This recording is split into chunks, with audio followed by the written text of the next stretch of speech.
tangan bagi Tuhan, haleluya. Silakan duduk saya yang kasih. Shalom, saudara saya yang kasih. Khotbah saya hari ini saya beri judul, tanda-tandanya sudah mendunia. Apa maksudnya? Saudara, beberapa minggu yang lalu ketika saya sedang merenungkan tentang tanda-tanda kedatangan Tuhan Yesus yang kedua kalinya untuk menyebut gereja yang kudus. Tiba-tiba Tuhan ingatkan bahwa tanda-tanda kedatangan Tuhan yang kedua kalinya itu sudah bukan lagi bersifat lokal, bukan lagi bersifat setempat-setempat, tapi sudah bersifat global, sudah mendunia. Mari kita lihat tanda-tanda kedatangan Tuhan Yesus yang kedua kalinya. Saya bagi menjadi dua bagian besar. Yang pertama, tanda secara umum. Dan yang kedua, tanda-tanda secara khusus. Mari kita bahas dulu yang secara umum.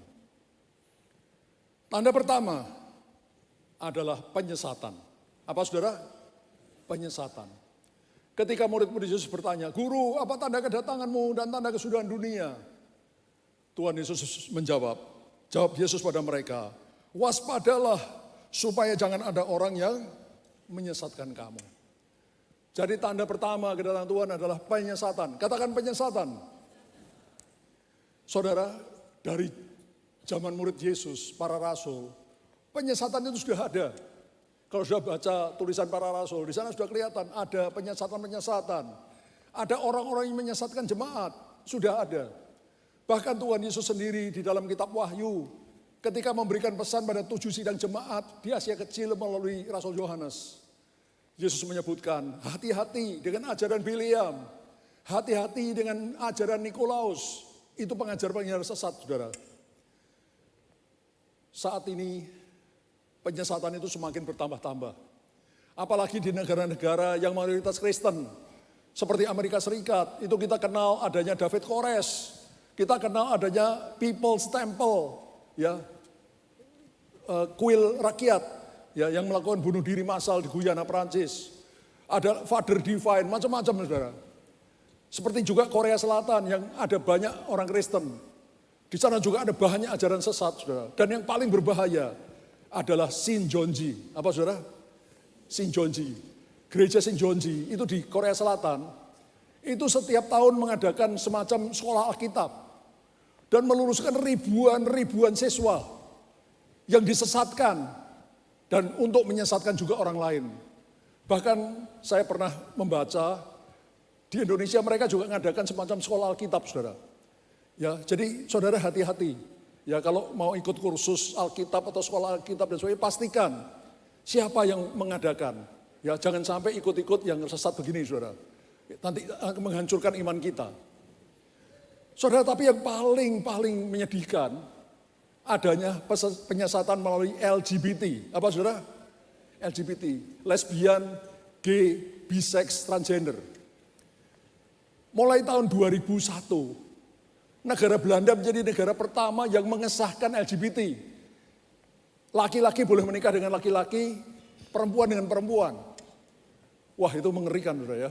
Laki-laki dengan jenggotan, cium laki-laki yang lain jenggotan juga. Waduh, ini saya lihat ini rasanya wanita cantik dengan wanita cantik. Ini wah, kebangetan. Tapi sekarang sudah 38 negara sekurang-kurangnya mengesahkan pernikahan sejenis. Termasuk tetangga kita Thailand. Ya, mengesahkan pernikahan sejenis. Mungkin sekarang sudah bertambah lagi, saudara.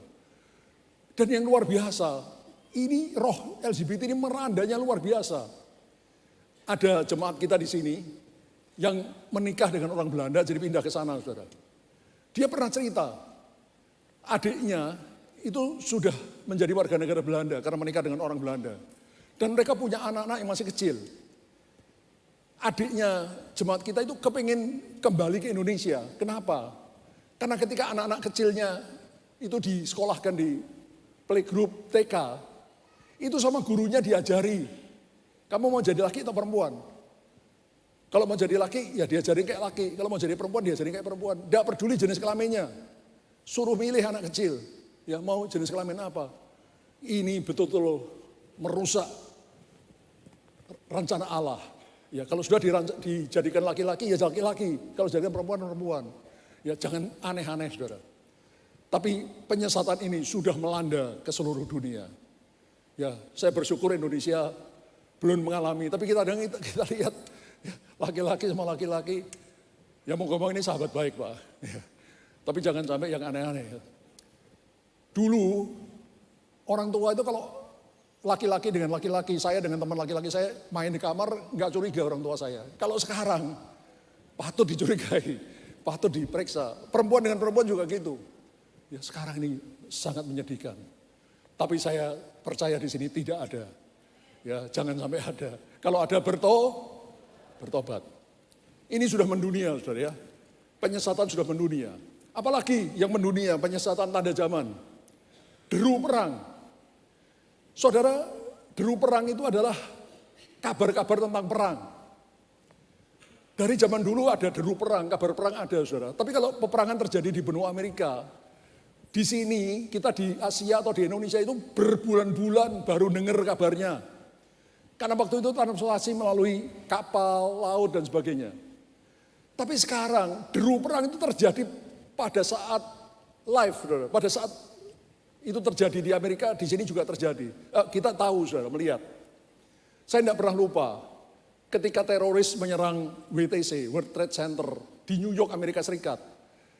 Tanggal 11 September 2001. Waktu pesawat terbang pertama menabrak salah satu menara WTC, itu langsung televisi di seluruh dunia menyiarkan hal itu, termasuk di Indonesia. Karena peristiwa yang nggak masuk akal waktu itu, saudara. Saya pun sempat nonton, ini apa-apaan ini? Ya, waktu itu ada dugaan pesawat ini kesasar. Jadi mungkin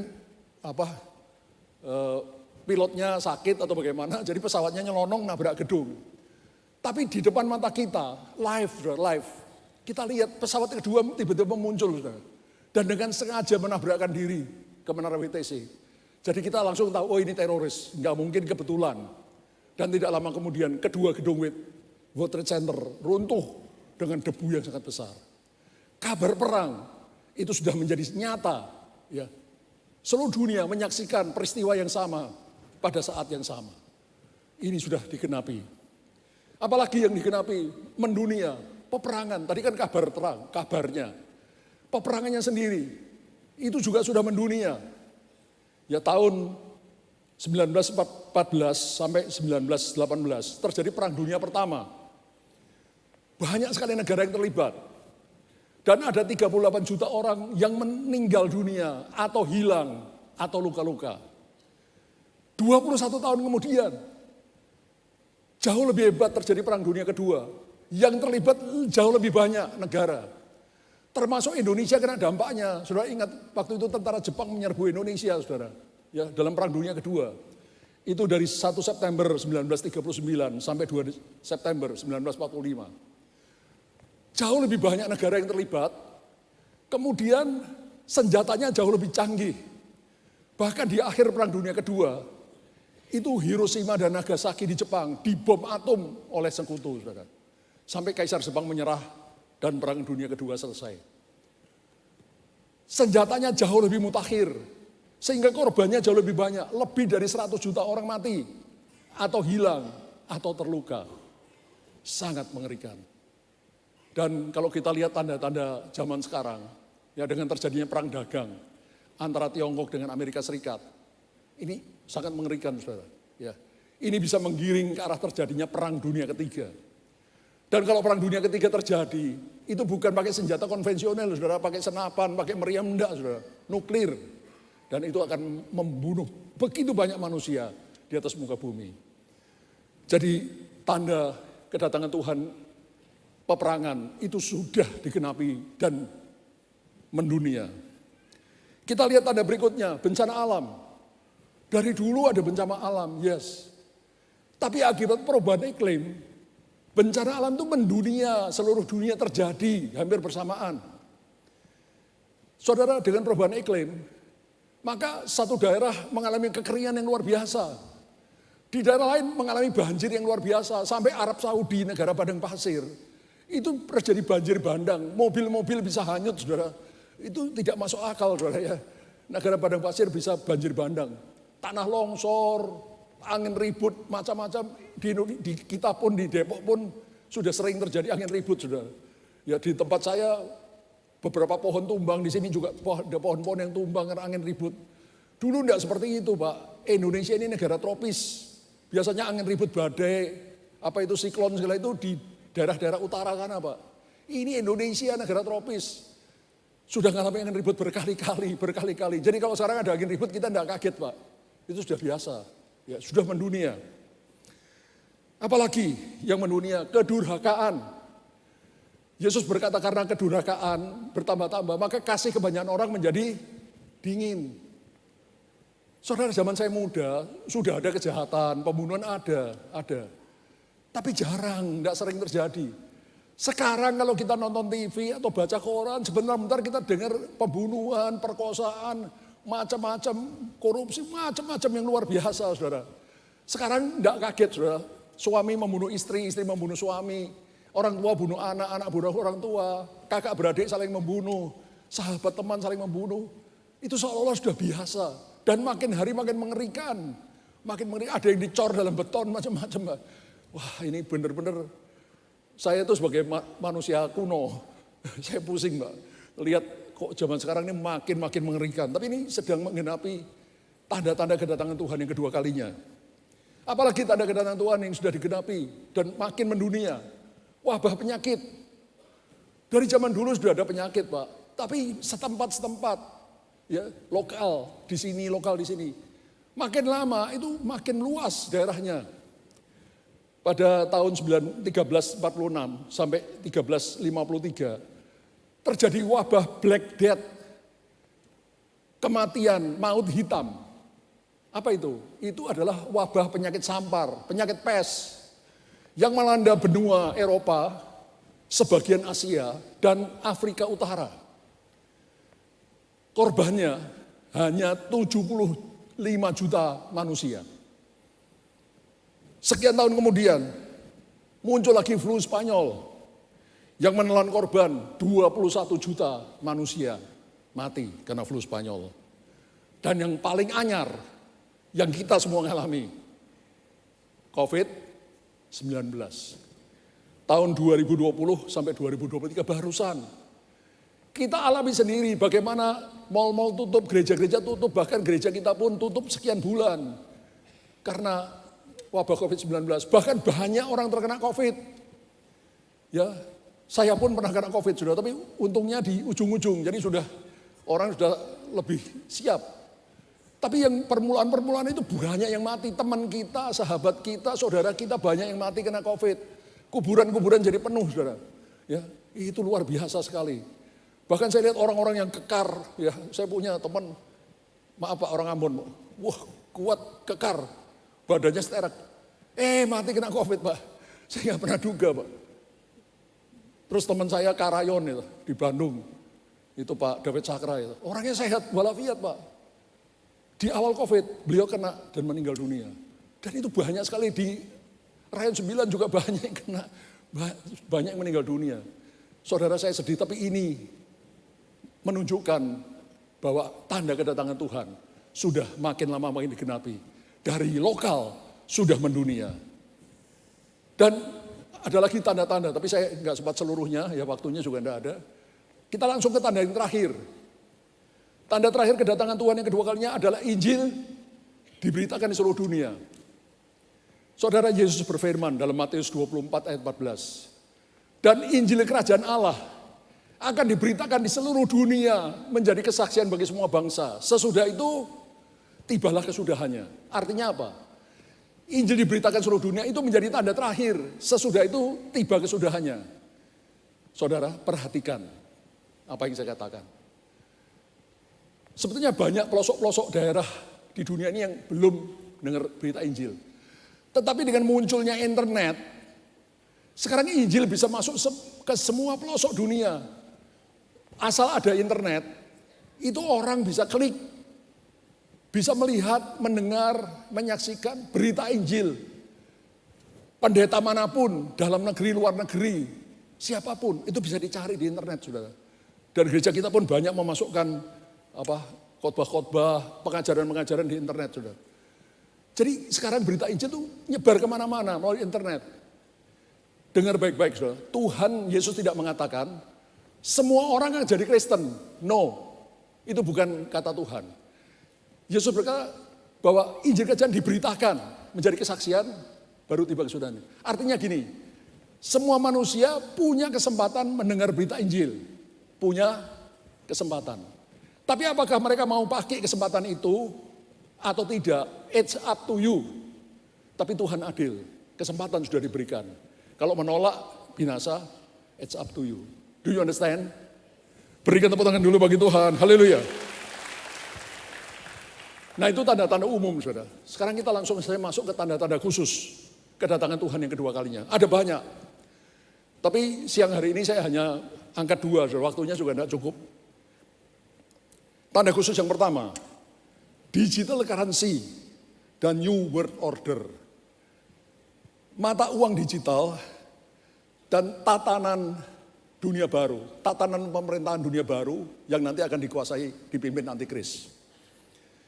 So, saudara, sekarang ini uang cash, uang kontan, itu penggunaannya makin lama makin sedikit. Benar atau benar? Ya. Di sini pun kita berikan kesempatan. Ya, kalau mau memberikan persembahan melalui QRIS dan macam-macam silahkan. Ya, nggak apa-apa. Ya itu nggak masalah. Tapi dengar baik-baik, saudara. Perkembangan dunia memang nantinya tujuannya semua uang cash itu akan lenyap dari muka bumi. Saudara, selama masih ada uang cash, kita punya kekuasaan untuk membelanjakan uang kita sendiri. Kalau uang cash, saudara mau beli bakso di warung, mau beli tas yang mewah di supermarket, it's up to you. Saudara pegang uang cash, kekuasaan jual beli di tangan saudara. Tapi kalau semua uang cash hilang, jadi uang digital, maka pemerintah dan nantinya pemerintahan antikris akan berkuasa atas uang saudara. Kalau dia bilang, kamu tidak boleh memakai uangmu di bank, selesai. Ya, nggak usah dirampas uangnya, di-cut saja. Dan itu akan terjadi. Ya, jadi dengan nanti tatanan pemerintahan dunia baru, New World Order, ya, itu orang tidak bisa berjual beli lagi, kecuali dengan seizin antikris. Mari kita lihat ayatnya, Wahyu 13 ayat 15 sampai 18. Dan kepadanya diberikan kuasa untuk memberikan nyawa pada patung binatang itu. Sehingga patung binatang itu berbicara juga dan bertindak demikian rupa, sehingga semua orang yang tidak menyembah patung binatang itu dibunuh. Saudara, patung binatang ini adalah patung antikris. Saudara, dikatakan nanti patung antikris dan antikrisnya akan duduk di bait Allah ketiga. Saudara, di sini Rasul Yohanes sudah menuliskan nubuat ini. Patung antikris itu akan berbicara dan bertindak demikian rupa. Zaman Rasul Yohanes menulis wahyu ini, that is very impossible. Itu sama sekali tidak mungkin. Ada patung bisa bicara, bisa bergerak, bisa bertindak. Kalau sekarang bisa enggak? Loh, kalau sekarang ada patung bicara, bertindak, bisa enggak? Sangat bisa, saudara. Wah, ini rupanya bukan, biasanya kan anak-anak muda suka pakai gadget ya. Saya aja yang orang tua, saya lihat patung, kemarin ada patung gerak jalan di China, itu orang lari maraton, si robot ikut lari, Pak. Ada 11 robot atau apa ikut lari bersama orang-orang banyak. Itu bisa lari, bisa bicara, bisa apa, itu sudah biasa. Ya ini sekarang sudah bisa, saudara. Ya, yang dulu tidak mungkin, ribuan tahun yang lalu ini sekarang sudah mungkin. Sangat mungkin. Patung berbicara dan bertindak. Ayat 16. Dan ia menyebabkan kepada semua orang kecil atau besar, kaya atau miskin, merdeka atau hamba, diberi tanda pada tangan kanannya atau pada dahinya. Itu ada yang mengatakan pakai chips. Oke lah, whatever. Dan tidak seorang pun yang dapat membeli atau menjual selain daripada mereka yang memakai tanda itu, yaitu nama binatang itu atau bilangan namanya, yaitu 666. Saudara, ini yang tadi saya katakan, ya. Nanti ketika ini dunia ini akan kacau balau, saudara. Nanti akan muncul seorang tokoh yang membereskan masalah dunia. Tapi ketika dunia sudah tunduk pada dia, Dia baru nyatakan diri sebagai pemimpin. And he is anti-Christ. Itulah antikris yang akan menguasai dunia ini. Dan nanti seperti saya katakan, semua uang kontan akan hilang. Saudara tidak akan lagi pegang uang cash. Semuanya masuk ke bank, uang digital. Dan antikris menentukan, you pakai tanda enggak? Kalau enggak pakai tanda, no way. Uangmu 1 triliun, enggak bisa kau pakai. Saya yang menentukan kau bisa jual atau beli. Do you understand? Ya, itu akan terjadi. Kondisi ke arah situ sudah semakin jelas, dan semakin jelas, dan semakin jelas. Yang mengerti, berikan tepuk tangan bagi Tuhan. Saya tambah lagi satu tanda khusus. Ya sekali lagi ada banyak tanda, tapi ini saya berikan satu lagi saja. Ya waktunya nggak memungkinkan. Yaitu pembangunan bait suci ketiga di Yerusalem dan munculnya sang antikris. Di dalam majalah Middle East Monitor, di sana dituliskan, Israel Knesset member calls for building the third temple at Al-Aqsa Mosque. Jadi Knesset itu adalah parlemennya Israel, saudara. Jadi anggota parlemen Israel mengajak, menghimbau untuk membangun bait Allah ketiga di lokasi di mana ada Masjid Al-Aqsa itu berdiri. Saudara, kita tahu bait Allah itu adalah pusat penyembahan orang Israel. Orang Israel menyembah Tuhan di bait Allah. Bait Allah pertama didirikan oleh Salomo, Raja Salomo. Tapi karena dosa bangsa Israel, maka bait Salomo dihancurkan oleh tentara Babel di bawah Raja Nebukadnezar.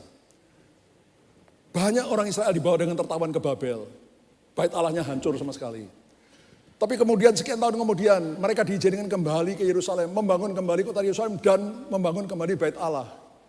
Dan bait Allah yang kedua ini diperbaiki, diperbesar, diperindah oleh Raja Herodes. Pada waktu Tuhan Yesus hidup di atas muka bumi, bait Allah di mana Tuhan Yesus datang, itu adalah bait Allah Herodes, bait Allah kedua. Tapi ketika murid-muridnya mengagumi bangunan bait Allah kedua ini, Yesus berkata, nanti tidak ada satu batu pun terletak di atas batu yang lain. Dan itu digenapi tahun 70 Masehi. Ya, tahun 33 Masehi Yesus disalibkan. Tahun 70 Masehi karena bangsa Israel berontak melawan bangsa Romawi. Maka tentara Romawi datang di bawah Jenderal Titus. Kota Yerusalem dihancurkan. Bait Allah kedua dihancurkan. Banyak sekali orang Israel dibunuh. Sisanya tersebar ke seluruh dunia. Tapi negara Israel lenyap dari muka bumi. Tapi kerinduan untuk membangun bait Allah ketiga, untuk menggantikan bait Allah ini, itu berkobar-kobar dalam hati orang Israel. Dan harapan itu mulai terkabul ketika tahun 1948 negara Israel berdiri di tanah Palestina. Saudara, tapi mereka belum berani membangun bait Allah ketiga. Kenapa? Karena di tempat di mana bait Allah ketiga harus dibangun, yaitu Bukit Bait Allah, sekarang sudah berdiri 2 masjid suci umat Islam. Masjid Al-Aqsa dan Masjid Kubah Mas. Kalau mereka menghancurkan masjid itu dan membangun bait Allah ketiga di situ, maka negara-negara Islam akan menyerbu Israel. Saudara. Karena itu mereka belum berani melakukan. Tetapi mereka sudah mempersiapkan diri. Ada namanya Temple Institute di Israel yang mempersiapkan pembangunan bait Allah ketiga. Mereka sudah menyiapkan bahan-bahannya, denahnya, desain bait Allah ketiga. Mereka sudah menyiapkan imam-imam yang akan melayani bait Allah ketiga. Mereka sudah dilatih. Dan 3 tahun yang lalu mereka mendatangkan 5 ekor lembu merah dari Texas. Saudara, lembu ini tidak bercacat celah. Dan bulunya pun harus merah, tidak boleh ada yang hitam sedikit pun. Atau putih ataupun hijau. Kalau ada yang hijau. Pak. Semuanya harus merah benar, ya, harus sempurna. 5 ekor sudah diperiksa oleh para rabi. 5 ekor lembu ini benar-benar sempurna. Kenapa 5 ekor lembu ini diperlukan? Karena kalau bait Allah ketiga bangun, 5 ekor lembu itu akan disembelih, lalu dibakar. Dan abunya akan dicampur dengan air untuk mentahbiskan bait Allah ketiga. Dipercikan di bait Allah ketiga, di perabot bait Allah, ya, peti perjanjian, pelita emas dan lain-lain itu akan ditahbiskan dengan percikan abu dari lembu merah. Everything is ready, kecuali kemauan politik untuk membangun Bait Allah ketiga. Tetapi, kita lihat dulu apa yang Tuhan Yesus katakan. Ini kata Tuhan Yesus sendiri. Jadi apabila kamu melihat pembinasa keji, this is Antichrist. Berdiri di tempat kudus, itu adalah Bait Allah ketiga. Menurut firman yang disampaikan oleh Daniel, itu saudara, ya. Antikris akan berdiri di tempat kudus di Bait Allah ketiga. Menurut apa yang disampaikan Nabi Daniel. Jadi sesuai dengan nubuat Tuhan Yesus. Ini Tuhan Yesus yang bernubuat, saudara. Bait Allah ketiga pasti akan berdiri. Halo? Yang ngomong Tuhan Yesus, kalau yang ngomong saya sih abaikan lah. Tuhan Yesus berkata, bila pembinasa keji berdiri di tempat kudus, Antikris berdiri di Bait Allah ketiga. Menurut apa yang dinubuatkan Nabi Daniel, maka apa yang Yesus katakan pasti terjadi. Apa saudara? Pasti terjadi. Dan kalau itu terjadi, kita tahu pasti. Sebentar lagi, datanglah Tuhan Yesus. Datanglah.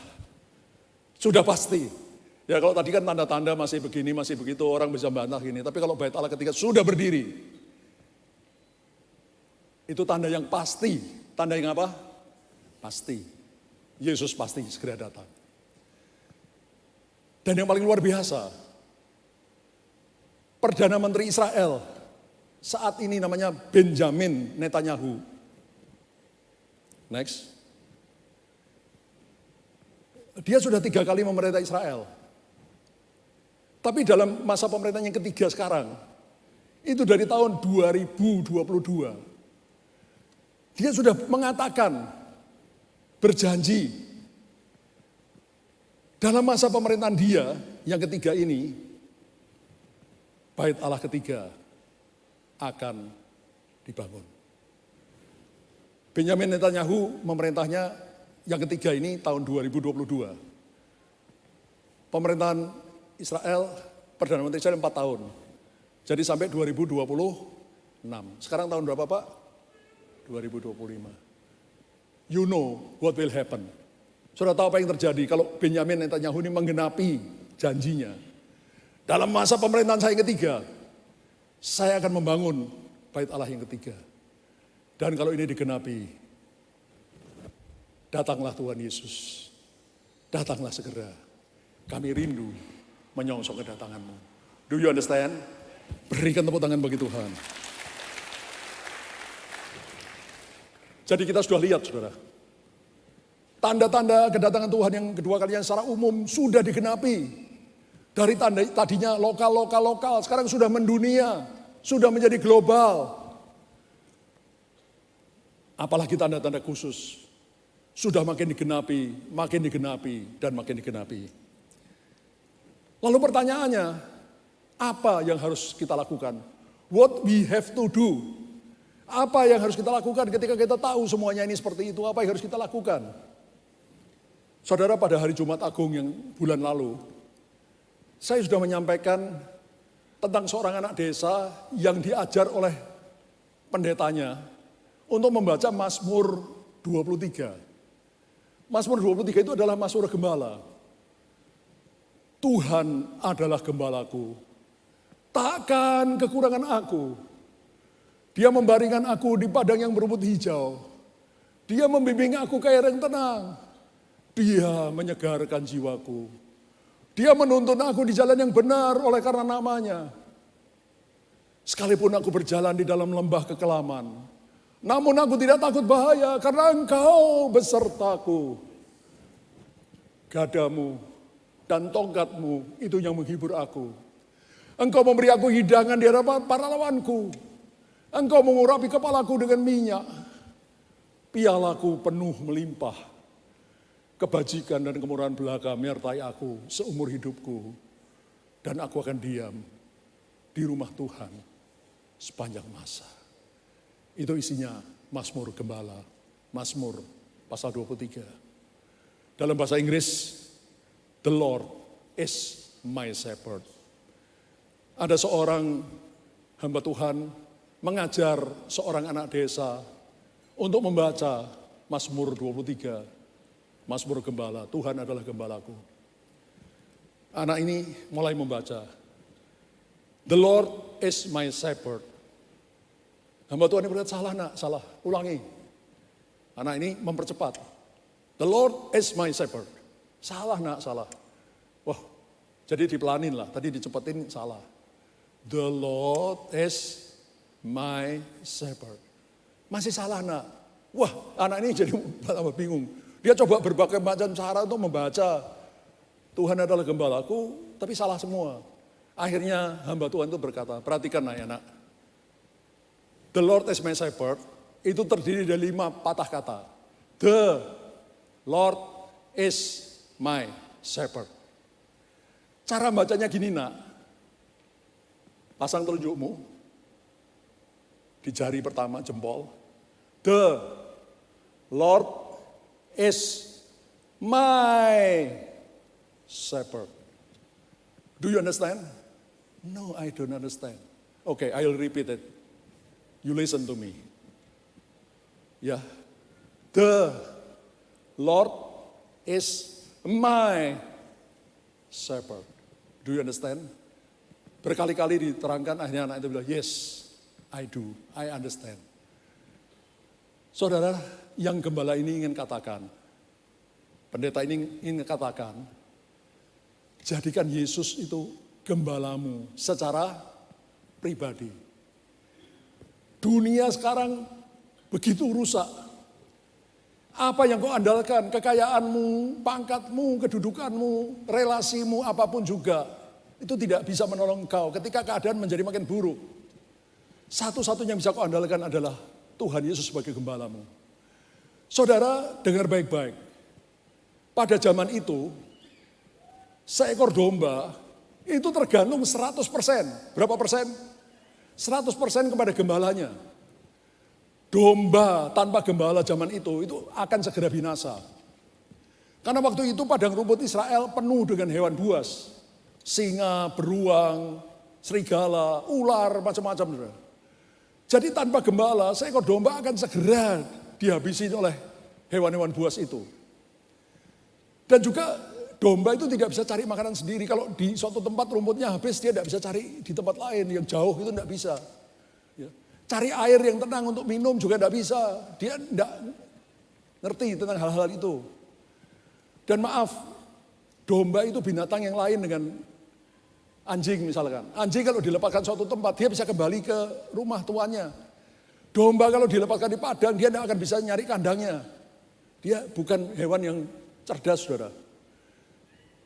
Dan juga kalau domba melewati lembah kekelaman, dia tidak takut kalau gembala beserta dia. Ketika dia mendengar ketukan tongkat gembala di dasar lembah, dia tahu gembala bersamaku, hatiku tenang. Saudara, domba 100% tergantung dari gembalanya. Di masa sekarang, keadaan makin jelek, makin tidak menentu, makin menakutkan. Tapi saya mau katakan, jangan takut kalau engkau menjadikan Tuhan Yesus gembalamu secara pribadi. He is my everything. Dia adalah segala-galanya bagi hidup kita. Do you understand? Berikan tepuk tangan bagi Tuhan.